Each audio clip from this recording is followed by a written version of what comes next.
छोटी मोटी गुड़िया झरोखे से झाँकै के हैं ससुरु हमार।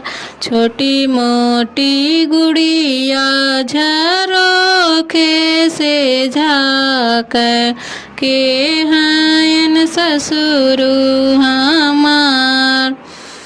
हथिया चढ़ले आवे पगड़ी बनले आवे उहे हैं ससुरु तोहार।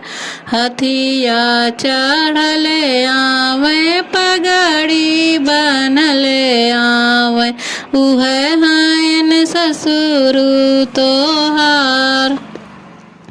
छोटी मोटी गुड़िया झरोखे से झाँकै के हैं जेठऊ हमार। छोटी मोटी गुड़िया झरोखे से झाँकै के हैं जेठऊ हमार। घोड़वा चढ़ले आवे मोछिया ऐठते आवे उहे हैं ससुरु तोहार। घोड़वा चढ़ले आवे मोछिया ऐठते आवे उहे हैं ससुर जेठऊ तोहार। छोटी मोटी गुड़िया झरोखे से झाँकै के हैं देवरू हमार। छोटी मोटी गुड़िया झरोखे से झाँकै के हैं देवरू हमार।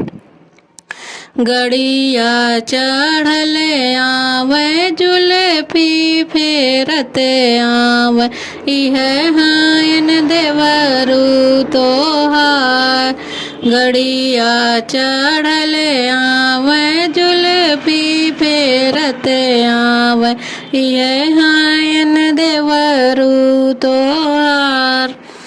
छोटी मोटी गुड़िया झरोखे से झाँकै के हैं सजना हमार। छोटी मोटी गुड़िया झरोखे से झाँकै के हैं सजना हमार। रथवा चढ़ले आवे सेहरा बनले आवे उहे हैं सजना तोहार।